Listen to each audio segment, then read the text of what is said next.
ว้าวซื้อดินแบบผ่อนไปเลยโดยบ่ต้องจ่ายก่อนจักเปอร์เซ็นต์ดินจัดสรรแบ่งขายเขตห้วยเตยจากแต่ก่อนมีทั้งหมด8เฮกตาร์ขายไปหมดแล้วตอนนี้ยังเหลือเพียงแต่10ตอนเท่านั้นรีบมาจับจองเป็นเจ้าของกันเด้อเพราะหมดแล้วจะหมดเลย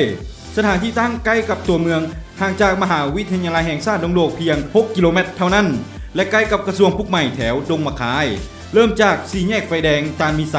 ขี่ไปทางนาทมผ่านห้านบิ๊กเอ็นนวลตาฮอดสีแยกเข้าเขตห้วยเตยแล้วเลี้ยวซ้ายมาตามทางยาง1 กิโลเมตรก็จะเห็นที่ดินมีทางยางเข้าถึงที่ดินมีน้ำไฟฟ้าที่สะดวกสบายลูกค้าสามารถแท็กซื้อได้ตามความต้องการราคาเพียง800 บาทต่อ1 ตารางเมตรแถมฟรีเสาหัว4 เสาทันทีออกใบตะดินขอบทองให้พร้อมถ้าจ่ายสดจะได้รับส่วนลด 10% ทันทีจ่ายผ่อนเพียง36 เดือนโดยบ่มีดอกเบี้ยเพียงแต่ท่านจ่ายเดือนทมิตเป็นต้นไปก็สามารถเข้ามาอยู่ได้เลยหมดเขตผ่อนเดือน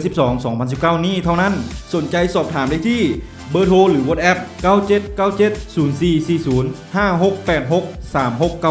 9797044056863699ซื้อดินไว้ในมื้อนี้จะมีค่าในมื้อหน้าซื้อเลยดินจัดสรรแบ่งขายเขตห้วยเตย